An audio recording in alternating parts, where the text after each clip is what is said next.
wanatembeanga na bunduki hapo usiku. Wakati tunatoka kukimbiza wezi, mtuambie mnashirikiana na kina nani, mwapea bunduki wanakuja kutuipia. Maana ukisikia mlio wa risasi, ndugu yangu, yenye ililia hapa usiku huo wote, wakati wanakimbiza mwana mkwenda pale, kuna huyu jirani yangu mkaa, yeye ndiye alipigiwa simu wa kwanza. Wakati alikuwa ametoka nje, kuna sauti yenye kuna video kamera yenye inashika hapo nyumbani tu. Utasikia vile vijana walikuwa wanasema, "Piga risasi, piga risasi, piga risasi." Sasa ukisikia piga risasi na mzee ni kama alikuwa ni mwanajeshi ambaye militari. Hakuwa anaogopa. Ingekuwa ni mtu mwingine hivi angeingia kwa nyumba, lakini hakuwa anaogopa.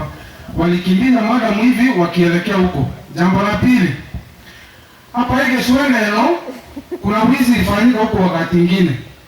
Gari ya CID ikapatikana huko. Hiyo CID wakati gari ilipatikana hivi, wao ndio walikuwa wanaiba huko. Mbona gari inapatikana, askari wakikimbia kuulizana, hiyo wananchi wakikimbia kuulizana, mnachukua gari ya CID, au maneno yanaisha hivyo tu. Sasa hii hivyo ndio tunaendelea kuishi ama mnataka kutunyonga? Jambo la mwisho, ukisikia mwananchi anakupigia simu eti kuna changa hapa, haki vile polisi anaweza akakimbia kianguka sana afike huko. Lakini ukisikia eti ni mwizi, unaanza kuuliza alikuwa na bunduki gani? Unasikia mlio wa hiyo bunduki ilikuwa inalia. Sasa mimi naweza jua bunduki ni simeunda namna gani? Si ni askari anatuanga mambo ya bunduki. Mtusaidie tafadhali.